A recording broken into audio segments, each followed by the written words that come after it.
منكرا فليغيره بيده فإن لم يستطع فبلسانه فإن لم يستطع فبقلبه وذلك أضعف الإيمان.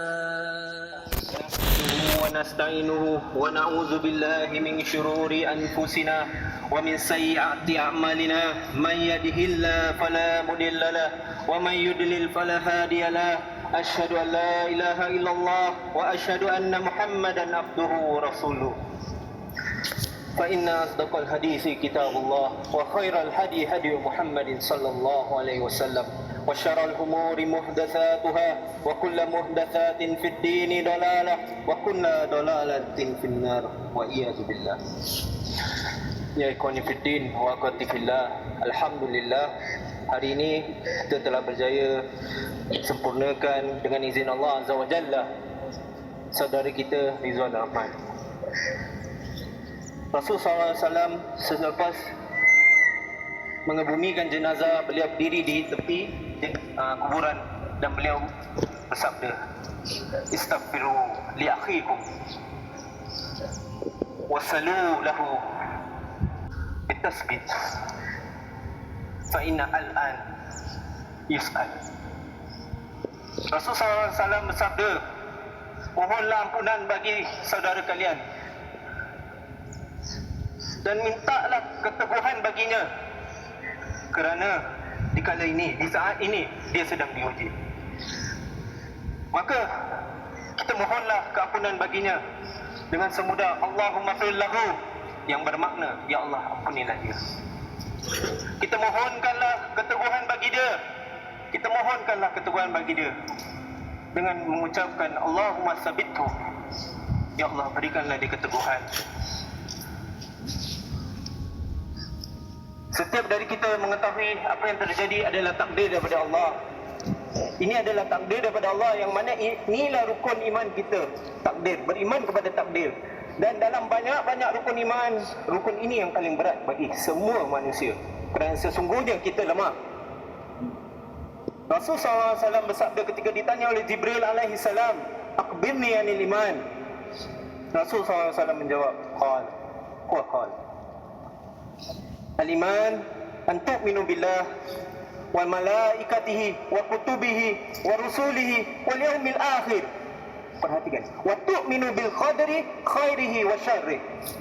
Rasulullah SAW tidak mengulang tu'minu di awal, di kelima rukun iman, tetapi Rasulullah SAW mengulangnya, tu'minu bil qadri khairihi wa syarrihi. Beriman dengan takdir yang baik atau buruk. Buruk di mata kita, hamba Allah yang lemah, tapi tidak di sisi Allah, kerana sesungguhnya apa yang terjadi mempunyai hikmah. Sesungguhnya apa yang terjadi, setiap yang terjadi tidak ada buruk di sisi Allah, tetapi buruk di mata kita, hamba Allah yang lemah. Segala daripada Allah adalah kebaikan. Maka kita harus menerima takdir ini dengan hati yang terbuka. Sama-samalah kita berdoa kepada Allah Azza wa Jalla untuk sahabat kita, untuk saudara kita, untuk ahli keluarga kita ini yang telah pergi dahulu meninggalkan kita. Kesabaran itu di awal ujian, bukan di akhir ujian. Kesabaran di awal ujian. Kita harus bersabar di awal ujian. Memang berat, tetapi kita beriman kepada takdir Allah, maka ini adalah kesempurnaan iman. Dan kita perhatikan, kesabaran itu terbagi kepada tiga. Para ulama mengatakan, bersabar di dalam ketaatan kepada Allah, bersabar di dalam menjauhi kemaksiatan kepada Allah, dan bersabar di dalam takdir Allah. Baik apa pun takdir yang Allah, sama ada kita mampu melakukannya atau tidak, itu adalah takdir. Itu yang paling berat bagi kita yang lemah. Dan bagi kita yang masih hidup di dunia ini, datangnya kita ke tanah perkuburan ini untuk apa? Hanya sekadar menemaninya sampai ke sini, selepas kita berdoa untuk dia, kita kembali dan lupa? Tidak. Datangnya kita ke tanah perkuburan ini adalah untuk mengingatkan akan kematian kita sendiri. Kubur yang di sebelah ini belum tentu untuk orang lain, tapi mungkin untuk kita. Setiap hari ada nama-nama yang masuk. Apakah mungkin besok nama kita? Allahu a'lam. Namun apa yang kita lakukan untuk mengingat kematian? Kerana sesungguhnya amalan yang paling baik, orang yang paling cerdas adalah orang yang mengingat kematian. Rasul SAW pernah ditanya olehnya akan seorang sahabat, "Ya Rasulullah, siapakah dia orang yang paling baik?" Orang yang paling baik itu Rasulullah SAW mengatakan adalah orang yang berakhlak baik. Kemudian sahabat bertanya, siapakah mereka yang paling cerdas, paling bijak? Rasulullah SAW mengatakan, mereka adalah yang ingat kematian selalu. Mereka adalah yang bila mereka mengingat kematian, mereka mempreparekan diri mereka, bersedia untuk diri mereka yang akan menemui kematian. Maka apakah kita telah bersedia untuk ini? Ya ikhwani fiddin wa akhwati fillah. Apakah? Kita tanya kepada diri kita. Di sini kita meninggalkannya, telah terputus segala amalannya.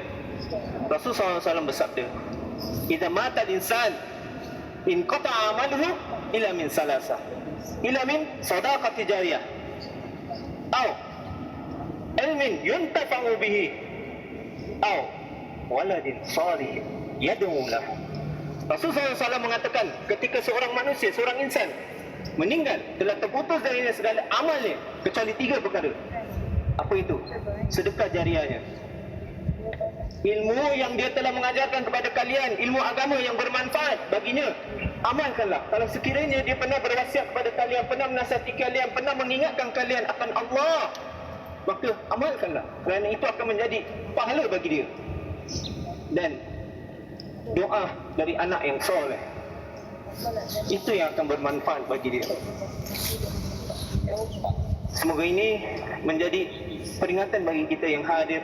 Kita tidak pulang dengan hanya salam takziah, tetapi kita ingat akan kematian kita. Kerana Allah Subhanahu wa taala mengatakan, kullu nafsin za'iqatul maut, setiap diri akan merasai mati. Apakah kita yakin kita tidak akan mati? Kita tidak sangka yang dia akan pergi meninggalkan kita, tapi dia telah pergi. Tidakkah kita mengambil pelajaran ini buat diri kita sendiri? Maka ana berpesan kepada diri ana dahulu sebelum kalian semua, taatilah Allah, ibadahlah kepada Allah, sujudlah kepada Allah. Bila kali terakhir kita sujud kepada Allah? Jadikan ini apa yang kita ambil, a take away from what happened.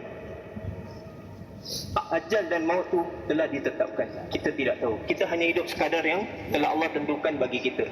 Kita jangan merasa yang kita akan hidup 60 tahun, kita akan bertaubat kemudian. Tidak. Kematian itu pasti. Hidup ini insya-Allah. Dengan itu ana akhiri. Ana bilang dulu. Kenapa? Tentang berdoa. Mungkin kalian mengharapkan kita berdoa berjemaah, seorang mengimami doa. Tapi ana mengatakan, doa kita ini adalah doa yang ikhlas dari hati. Apakah doa yang ikhlas dari hati? Yang kita memahami maknanya. Kalau sekiranya salah satu di antara kita mendoakan dan di antara kita tidak memahaminya, apakah itu ikhlas dari kita? Maka tidak faham bahasa Arab, la baksa, mafi muskilah, tidak ada masalah.